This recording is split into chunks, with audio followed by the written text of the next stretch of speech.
Warahmatullahi wabarakatuh. Selamat malam buat teman-teman semua sahabat seni pasar modal.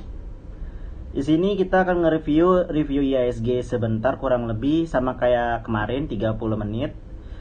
Kita akan ngebahas mengenai review IHSG kemarin sama apa yang terjadi kira-kira sepekan ke depan ini, apa yang terjadi. Oke. Nanti kalau ada suruh minta bahas emiten paling beberapa ya, karena kurang lebih 30 menit, gak usah lama-lama lah. Oke. Kita bahas bentar mengenai IHSG ya. Waalaikumsalam. Oh iya. Jadi kita ngebahas bentar mengenai IHSG. Jadi bagi yang belum tahu apa itu IHSG, IHSG itu adalah indeks harga saham gabungan. Artinya di sini adalah IHSG itu menggambarkan rata-rata pergerakan dari seluruh mayoritas emiten. Jadi emiten itu adalah perusahaan yang listing di Bursa Efek yang ditandai dengan kata PT dan TBK di belakangnya. Itu artinya emiten yang listing di Bursa Efek. Nah, emiten yang listing di Bursa Efek itu kurang lebih ada lebih dari 600 emiten. Lebih dari 600 emiten dan tadi sampai mana? Lebih dari 600 emiten dan 600 emiten itulah yang dirata-rata semua rata-rata pergerakannya hingga akhirnya terbentuklah harga rata-rata IHSG atau terbentuklah IHSG. Kalau sejarahnya itu dulu tuh Bursa Efek Indonesia kan terbagi menjadi dua. Dulu Bursa Efek Jakarta dan Bursa Efek Surabaya yang melebur menjadi satu hingga akhirnya menjadi Bursa Efek Indonesia. Gitu. Nah, untuk IHSG sendiri atau indeks harga saham gabungan itu sendiri memang backbone-nya itu terdiri dari saham-saham yang blue chip atau yang market cap-nya besar atau biasa kita kenal itu adalah LQ45. Apa itu LQ45 atau indeks LQ45? Indeks LQ45 adalah rata-rata pergerakan harian dari 45 perusahaan, listing dari 45 perusahaan gitu. Kemarin ada konten dari gua yang ngebahas mengenai kalau pemula jangan mulai dari LQ45 tapi IDX 30. Kenapa? Karena ternyata dari LQ45 pun ada beberapa perusahaan yang ya ecek-ecek itu. Contohnya Bumi itu pernah masuk LQ45. Chelsea lagi menambang lan kita belum ini malah ngebahas Liga Inggris. Iya. Gak masalah. Oke, lanjut. Tadi LQ45 itu adalah 45 perusahaan yang listing di Bursa Efek kayak gitu. Makanya dan ada juga yang ternyata sahamnya itu ecek-ecek. Beda selama ini kalau IDX 30 yaitu udah jelas fundamentalnya bagus kayak gitu. Itu yang fundamentalnya bagus. Jadi kurang lebih kalau misalkan pemula, mulailah dari IDX 30. Kenapa? Artinya walaupun dia nyangkut, ya nggak sakit-sakit amat, tapi nyangkut terhormat lah kayak gitu. Bisa dibilang yang nggak bakal rugi karena pasti harga itu akan balik ke harga aslinya gitu. Berbeda halnya kalau misalkan second liner, third liner apun saham gorengan itu bahaya banget itu. Jadi penting banget untuk mengetahui untuk pemula apa sih yang pertama kali dilakukan, perusahaan apa sih yang dibeli kayak gitu. Terus IHSG. Nge-review IHSG selama seminggu kemarin banyak banget saham-saham blue chip yang ARB 7%. Padahal umumnya 7% itu ya sebenarnya batas-batas wajar aja. Dulu ARB sebelum pandemik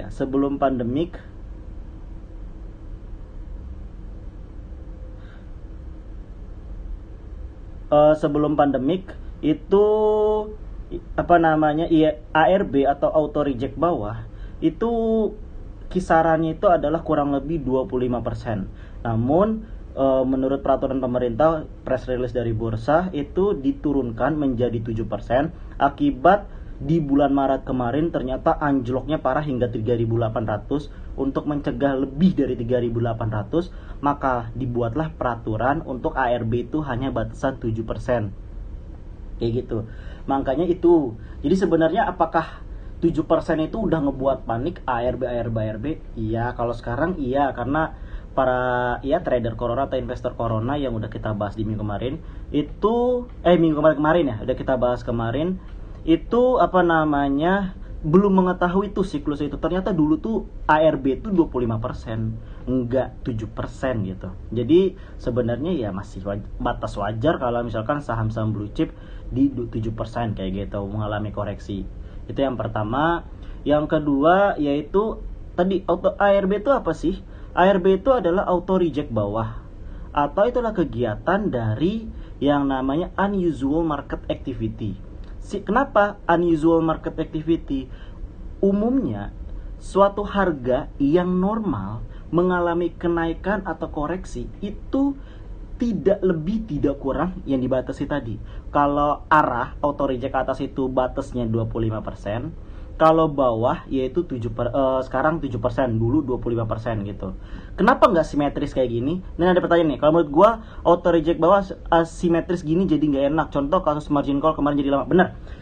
Jadi seakan-akan ini ya mungkin sedikit kritik pemerintah lah ya.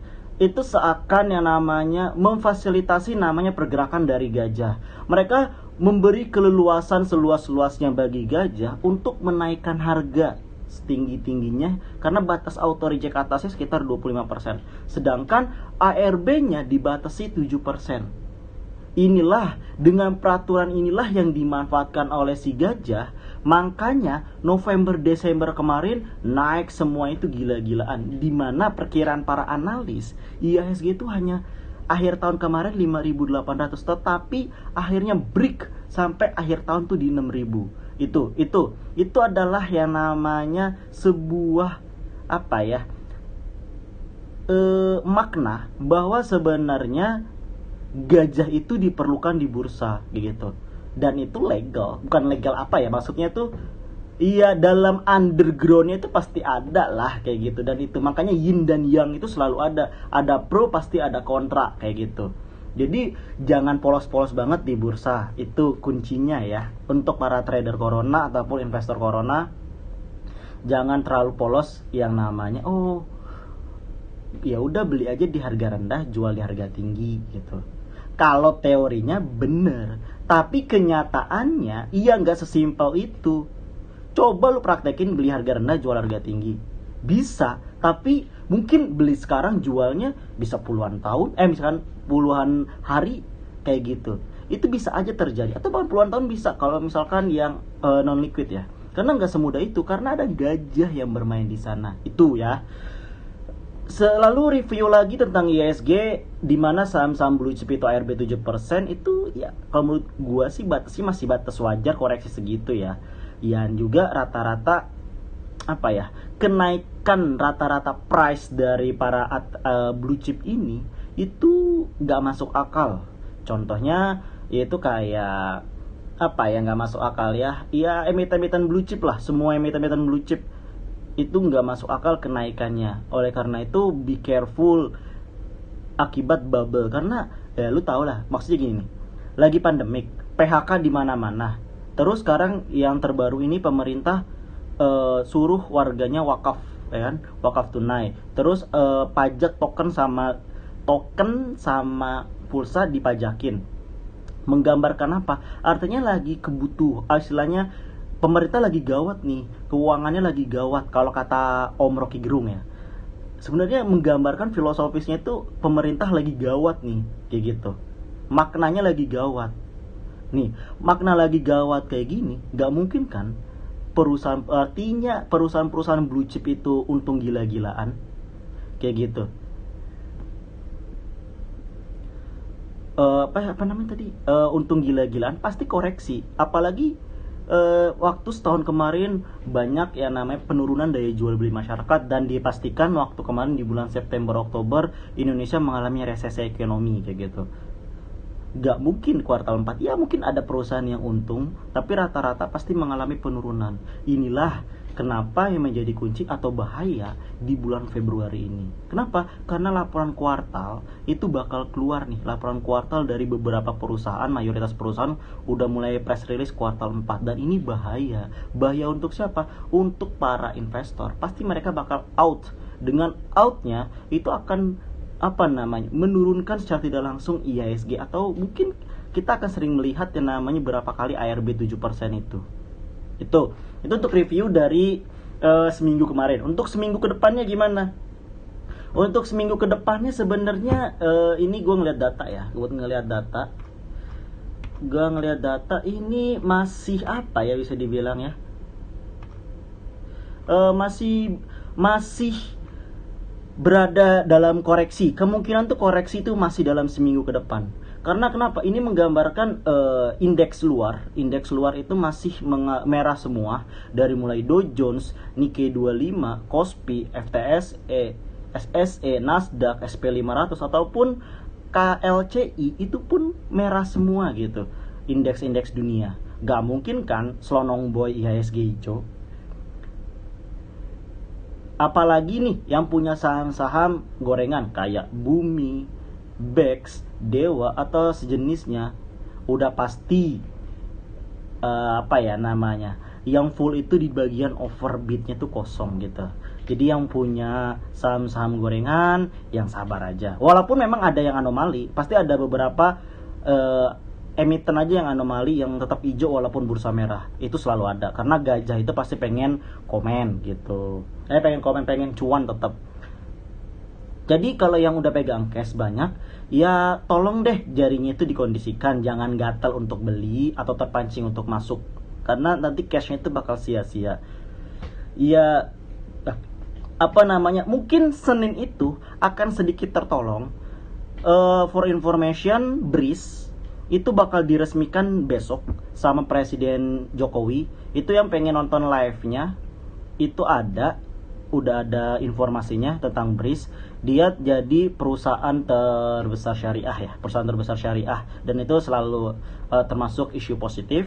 Jadi kemungkinan BRIS yang bakal sedikit hijau. Jadi bagi yang masih nyangkut di BRIS, ya ada kesempatan untuk take profit kayak gitu ya untuk di BRIS. Tapi setelah misalkan isu itu selesai, maka akan balik lagi ke koreksi gitu. Jadi bakal IHSG itu ya mungkin bakal koreksi tipis, kecuali BRIS ya mungkin bisa hijau-hijau gitulah. Dengan yang tadi info bahwa akan diresmikannya BRIS yaitu oleh Pak Presiden Jokowi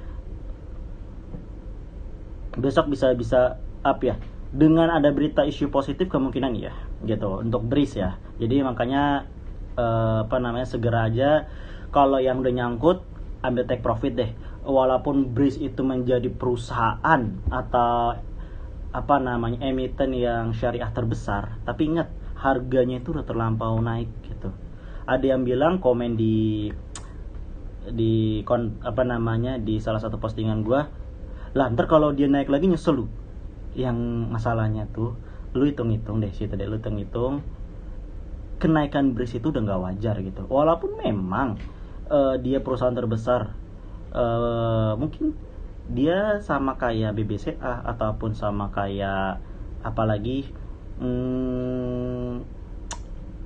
Unilever, dimana yang harga wajarnya itu lebih rendah dibandingkan harga price atau harga sahamnya. Itu bisa terjadi gitu.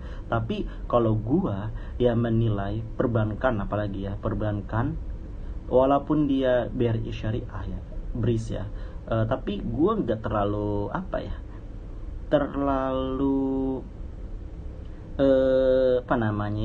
positif menghadapi itu. Kenapa? Karena yang namanya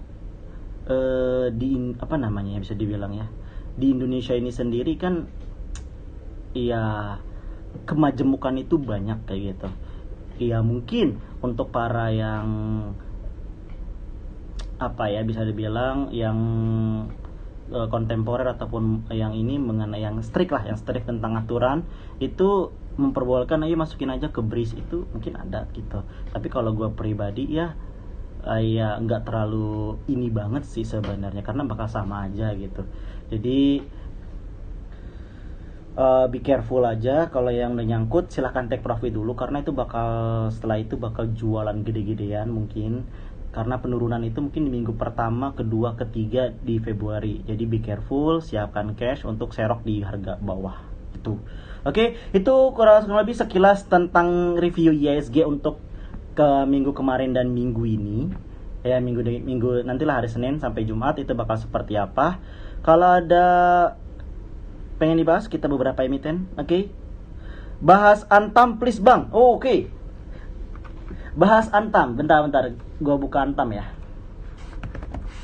Suara jelas ya? Suara jelas ya? Kemarin tuh ada kipas ya? Gak kedengeran. Suara jelas ya? Bang, market bakal crash nggak bang? Bakal crash apa enggak? Kalau menurut gua ya, apakah market bakal crash apa enggak, itu balik lagi ke masyarakatnya ya. Kalau Indonesia dari resesi beralih ke depresi ekonomi, itu maka akan terjadi crash. Tapi kalau selama ini masih di resesi, ya enggak gitu. Sekarang masih dibayar dengan utang dan segala macam. Itulah makanya kan dipajakin kan pulsa sama token, yaitu karena udah kekurangan dana, itu untuk mencegah yang namanya crash kayak gitu. Jadi kalau itu silakan, semoga sih jangan sih, kasihan deh. Kasihan untuk apa? Untuk yang kecil sih sebenarnya, bukan yang apa namanya masyarakat menengah ke atas, tapi menengah ke bawah yang kasihan kalau sampai memang terjadi depresi ekonomi gitu. Oke, nih bahas tentang Antam. Ini gue ubah bentar ya. Ini bisa diubah nggak ya? Ngadep kamera belakang gimana sih? Nah, ini balik kamera. Ini adalah kondisi Antam. Lihat, ini ada chart yang warna coklat. Ini yang warna coklat, kelihatan kan? Yang coklat. Nah, coklat ini artinya itu menandakan kepentingan dari si gajah. Dia berada di atas si gajah kan. Dia candlenya berada di atas coklat ini. Ini menggambarkan apa? Artinya tidak ada kepentingan lagi gajah di Antam. Itu bisa dilihat di sini, ini adalah gajahnya, walaupun secara asing masih ada di sini nih, masih ada, masih harga tinggi, tapi gajah yang menaikkan harga itu udah nggak ada lagi, dia ada di harga terbawah, udah mulai udah distribusi dari pada pertama kali dinaikin tuh, dari pertama kali dinaikin turun terus tuh.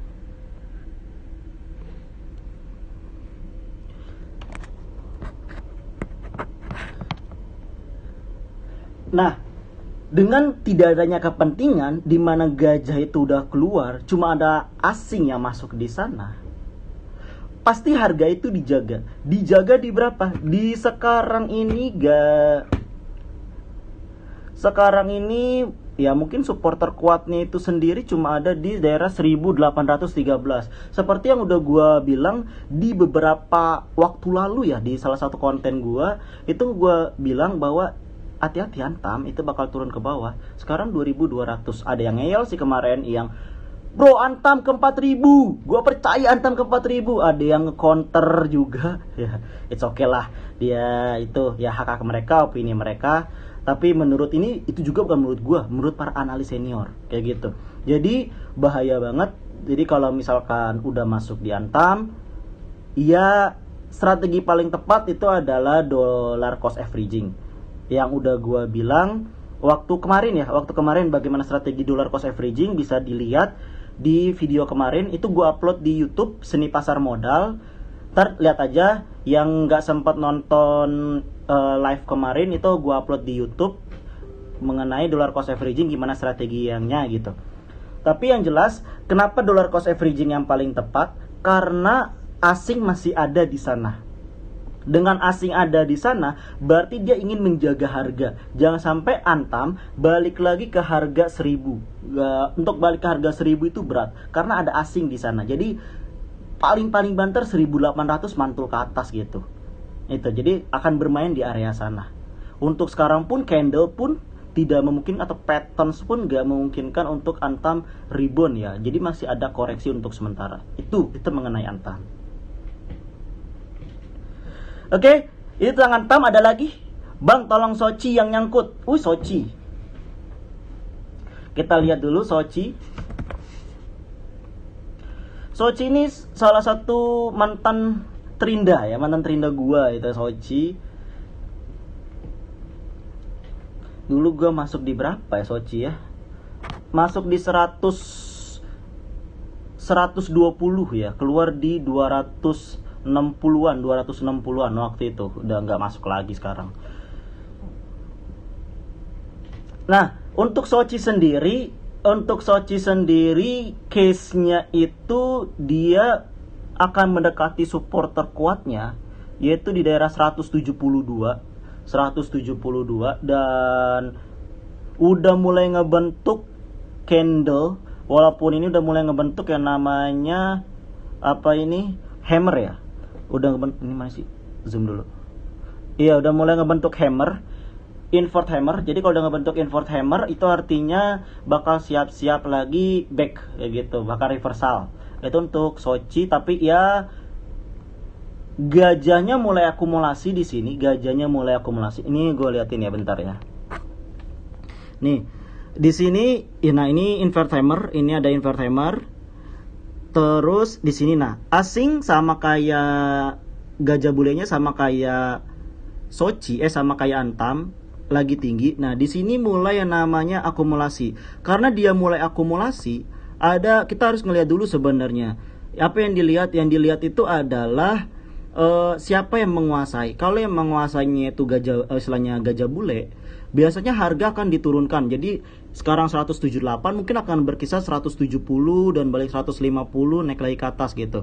Lihat, ini coklat, ini garis kepentingannya udah mulai menyentuh kan. Artinya di sini udah mulai siap-siap akumulasi. Berarti kemungkinan kedepannya itu Sochi akan sideways dulu untuk kumpulin barang gitu. Jadi sideways dulu akan kumpulin barang, karena barang dari si gajah belum lengkap gitu. Jadi nggak mungkin dinaikin untuk sementara waktu.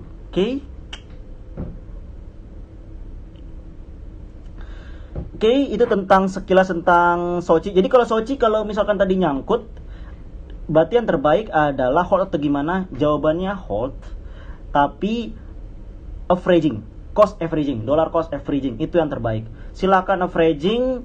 Mulai averaging kalau harganya itu di bawah 167. Jadi harganya di bawah 167 itu silakan cicil. Jadi bukan langsung lamsam, itu artinya all in masuk di satu harga, tapi cicil. Cicil pun ada strateginya. Kalau lu cicil terus gajah lagi nyicil, lu masuk 50 lot atau 100 lot pasti dibanting, harganya pasti diturunin. Itulah makanya kenapa suka ketemu case lu beli harga, misalkan masuk, kok harganya malah turun?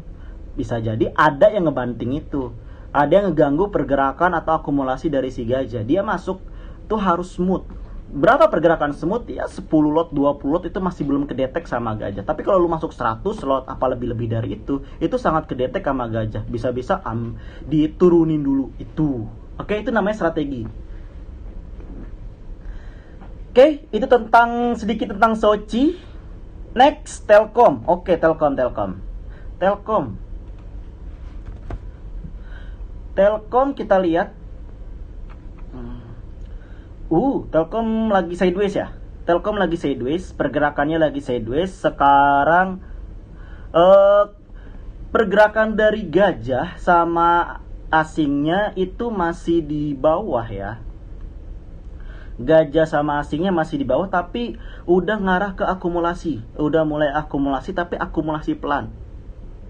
Biasanya kalau ciri-ciri gajah yang suka akumulasi pelan, itu harga akan dibawa sideways. Akan dibawa sideways dulu atau akan dikonsolidasi gitu. Atau cenderung, wow thank you dikasih mie instan, thank you. Akan cenderung sideways ya, akan cenderung sideways. Sideways tapi turun kalau akumulasinya pelan, karena ini kompak nih, gajah asing sama ininya sama-sama turun gitu. Bisa dilihat. Nah ini Telkom bisa dilihat. Nah ini harganya, case-nya mirip kan, bentuknya sama kan, berarti dia kompak nih naikin. Biasanya kalau kompak kayak gini cenderung sideways, tapi sideways ngarah turun. Kayak sekarang ya kurang-kurangnya itu dia bakal berkisar di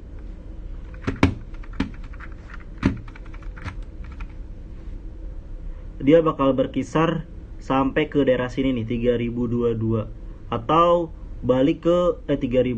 Benar. 3022 itu aja udah 3022 aja itu udah di resisten terkuatnya di 3022. Jadi harga akan berkisar di antara 3022 itu. Apakah bisa turun lagi? Dengan keadaan kayak gini mungkin bisa sampai dia mentok-mentok juga paling di daerah Mari dilihat dulu, kita tarik garis di daerah 2896 ataupun sampai ke 2800. Jadi masih di 2800. Untuk break dari 2800 gua nggak yakin dia bakal lebih turun dari 2800. Jadi mentok-mentoknya Telkom pun di 2800 karena asing gajahnya pada ngumpulin. Jadi dengan gajahnya pada ngumpulin, nggak usah takut. Kalau yang udah punya barang ya save aja, hold aja. Kalau bisa cost averaging.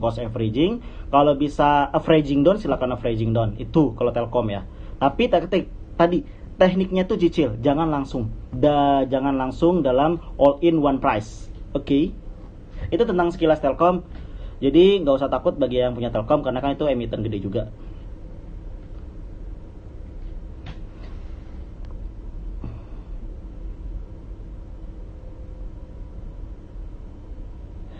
Nah ini ada pertanyaan, Bang lu sendiri sekarang invest jangka panjang atau apa Bang? Gue punya 7 akun sekuritas, 7 akun broker. Gue main long invest, itu udah ada. Jadi kalau long invest yang gue bilang itu, gue beli abis itu gue uninstall aplikasinya. Itu beneran serius. Gue beli, gue uninstall. Jadi kalau gue mau beli lagi, gue download lagi, gue login, terus udah, sudah gue beli, gue uninstall. Itu kalau long invest. Terus kalau swing, gue main di swing juga. Ya ada emiten swing. Terus ada juga emiten scalping. Scalping itu adalah in-day trading. Artinya gue beli dan jual pada hari yang sama. Itu pun ada, itu kemarin. Kalau sekarang sih enggak sih. Karena kondisinya kan lagi nggak memungkinkan ya. Jadi nggak mungkin untuk scalping gitu. Jadi lagi nyari-nyari emiten untuk swing. Kemarin sih udah. Terakhir kapan ya? Seminggu yang lalu take profit dari AGII yang mungkin nggak semua orang lihat. Orang pada berburu di Antam, di Breeze yang harganya udah ratusan persen. Mungkin mereka udah naik, mungkin teman-teman atau lu dapat untung 10% aja udah untung gitu, udah seneng. Kemarin tuh gue dapat Breeze take profit di 120% yang pertama, terus take profit lagi yang kedua di 70 apa 80% gitu. Dan sekarang udah nggak punya lagi sih barang di AGI gitu. Itu sih, jadi lebih ke swing, long invest juga. Tapi untuk day trading atau scalping kalau gue ada waktu sih sebenarnya, karena kan kebetulan sambil side job. Jadi ini tuh sambil side job, nggak fokus banget ke saham gitu. Besok day trading yang bagus apa Bang? Oke, kalau day trading yang bagus apa, lu harus tahu dulu. Sini gue ini lihat. Untuk sekarang dengan porto yang merah itu sangat riskan banget untuk day trading ya. Day trading itu bisa dilakukan kalau IHSG-nya hijau. Kalau IHSG-nya merah, saran gua jangan. Jadi misalkan nih, IHSG hijau aja punya persentase loss-nya itu adalah sekitar 60-40. Artinya 60 loss, 40 untung. Kalau IHSG hijau, apalagi IHSG merah, itu lebih parah lagi. 90-10, 90 loss, 10% untung itu. Dan gue udah cobain sih di mana merah maupun di hijau, dan itu nggak efektif. Jadi justru kalau yang merah itu paling enak nyari emiten swing gitu. Oke?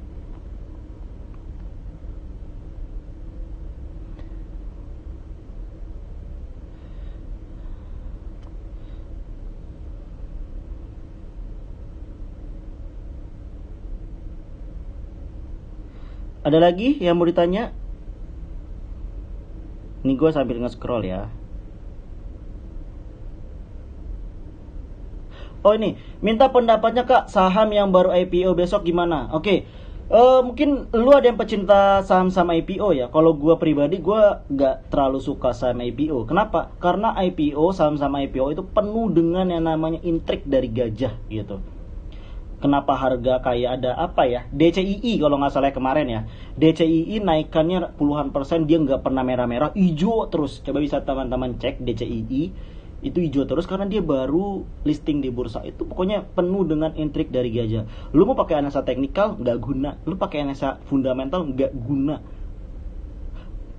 analisa bandarmologi aja kadang nggak efektif gitu, karena bener-bener intriknya tuh luar biasa dari si gajah kalau misalkan di IPO gitu. Tapi kalau lu suka saham-saham IPO dan penuh tantangan ya silakan aja.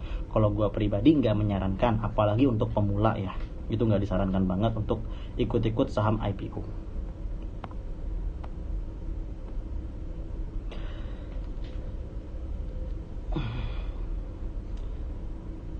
Jawa Tenggara hadir. Jawa Tenggara ada ya? Baru tahu Jawa Tenggara ada. Bahas tower bang. Oke, kita bahas tower. Ini dua emiten lagi ya.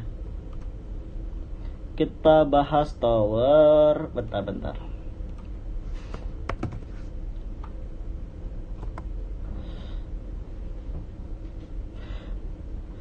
Bahas tower. Waduh, tower udah sideways lama ya. Tower udah sideways lama. Asing mulai akumulasi sih, tapi gajahnya masih tidur ya. Jadi kemungkinan itu ya akan bergerak di harga itu aja. Jadi kalau misalkan tower ini paling enak TikTok kayaknya ya, untuk swing trading ya, untuk swing trading. Jadi dia akan bermain di area mana nih? 900. Gua bikinin aja kali ya. Sini bentar. Tower.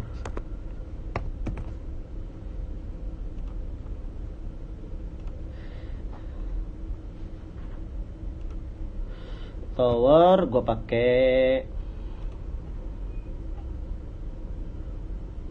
bentar ya.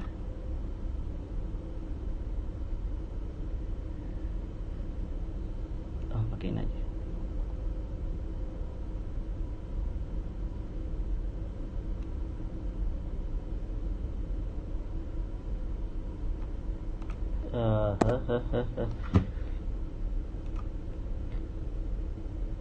Mana ini?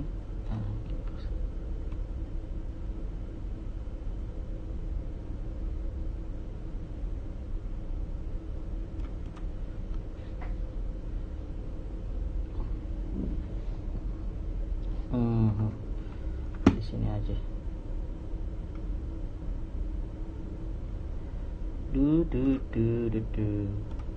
See you once again. Nah ini mana ya, gue liatin. Nah ini yang terjadi di tower, karena tower itu sideways ya. Jadi dia akan bermain nih, dia akan nyampe ke 920. Kalau udah 920 akan mantul lagi. Sekarang lihat nih, dia ngebentuk yang namanya doji. Nih ada doji nih, doji. Artinya dia bakal mantul nih, ada tanda-tanda reversal. Mungkin di 950 atau maksimal tuh di 920 dia udah mantul.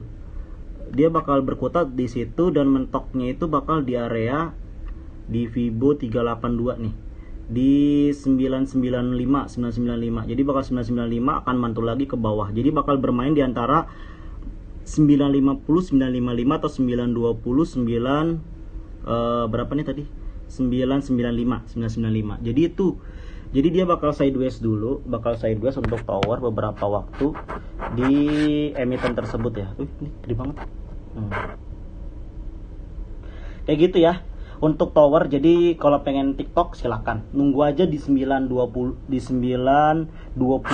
tunggu di 920 tower masuk, keluar di 995 gitu. Oke?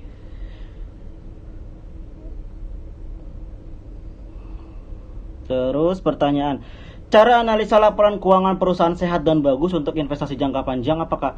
Oke, untuk ini nanti kita bahas mungkin di minggu depan ya. Minggu depan kita ngebahas live-nya hari Sabtu ya, jam-jam seginilah ya. Atau mungkin pagi. Ya, kalau yang mau komen mau pagi, kalau pagi jam 10 ataupun mau sore. Kalau sore kalau malam jam segini. Itu silahkan komen aja ya. Ntar gue lihat mana yang bagus, yang terbanyak jadi di situ. Tapi untuk sekilas untuk analisa laporan keuangan perusahaan yang sehat dan bagus itu adalah lihat earning per share. Itu salah satu kuncinya untuk pemula ya. Untuk pemula lihatlah earning per share. Earning per share-nya itu bertumbuh apa enggak, walaupun cuma satu, asal bertumbuh. Kalau mengalami penurunan kurang lebih toleransi 10%. Kalau gua pribadi toleransi 10% itu masih normal. Tapi kalau di atas 10% itu harus dipertanyakan kenapa dan kenapanya gitu. Dan satu lagi, bagi dividen. Kalau bagi dividen itu udah, apalagi untuk long invest itu benar-benar udah harga mati lah menurut gua. Oke, mungkin cukup ya. Mungkin cukup untuk hari ini 20.37, udah 20.37 hampir setengah jam. Udah cukup untuk setengah jam. BBNI. Oke, terakhir BBNI deh.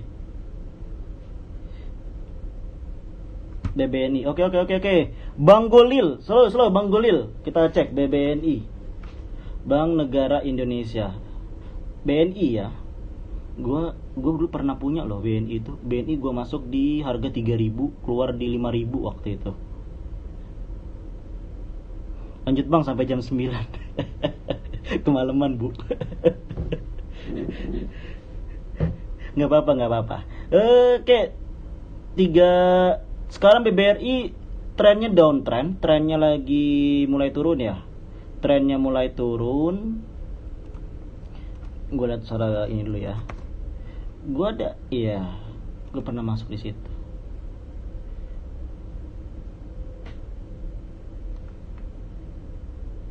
Oke. Secara overall ya gak ada yang bisa menaikkan harga BBNI karena semuanya itu tidak ada menunjukkan indikasi bagus. Semuanya udah buang barang, gajah nggak ada barang lagi di BBNI, semuanya mengalami penurunan. Jadi BBNI itu akan balik ke harga support terkuat terdekatnya itu di 5.317. Kalau sampai break itu akan turun lagi sampai ke 5.166.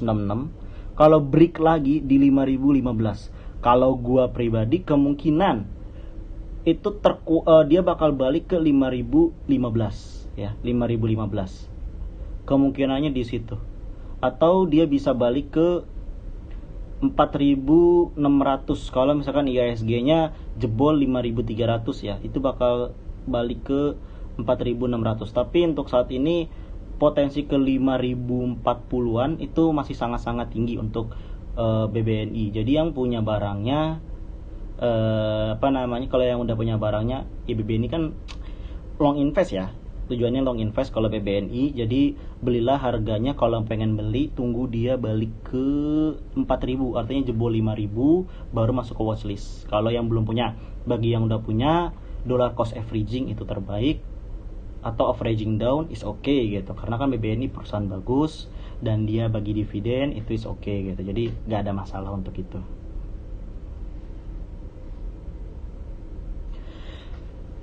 Oke.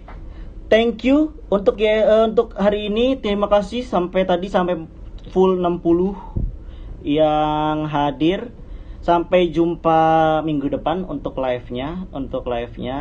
Kalau misalkan ini bermanfaat, silahkan share. Untuk videonya, untuk tayangan ulang, gua upload di YouTube, di channel YouTube itu di Seni Pasar Modal. Di situ diupdate mengenai terima kasih Abang Syahrul udah ngasih ST sampai 7 kali, 8 kali. Thank you. Jadi nanti kalau mau lihat reviewnya lagi itu di channel YouTube Seni Pasar Modal, bisa di sana untuk yang pengen lihat video yang ini. Terus nge-live-nya lagi kita Sabtu Minggu aja. Dan kalau emang bermanfaat, itu silakan share ke teman-teman. Biar kenapa? Gua adalah salah satu korban pemula yang berawal dari yang namanya rekomendasi, dimana gue pernah minus sedalam-dalam mungkin. Makanya dari awal itulah gue nggak pernah pengen sama-sama deh apa yang gue alamin jangan sampai dialamin sama orang lain, khususnya para pemula. Karena banyak yang karena awalnya nyangkut mereka jadi trauma. Nah itu yang harus dicegah. Kita harus tetap menguasai pasar saham kita, tetapi bukan dengan cara yang seperti ini, dengan diiming-imingi yang namanya cuan sesaat, tetapi yang namanya long invest itu yang terpenting. Dan itu kenapa? Untuk kebaikan buat Indonesia sendiri gitu. Kenapa? Karena lihat transaksi jual beli itu pajak ada di sana ya. Terus semakin banyak kita membantu perusahaan menanamkan modal, artinya di sini akan membantu perekonomian secara tidak langsung. Itu artinya kita sebagai rakyat Indonesia pun ngebantu di sana gitu. Oke? Thank you very much. Sampai jumpa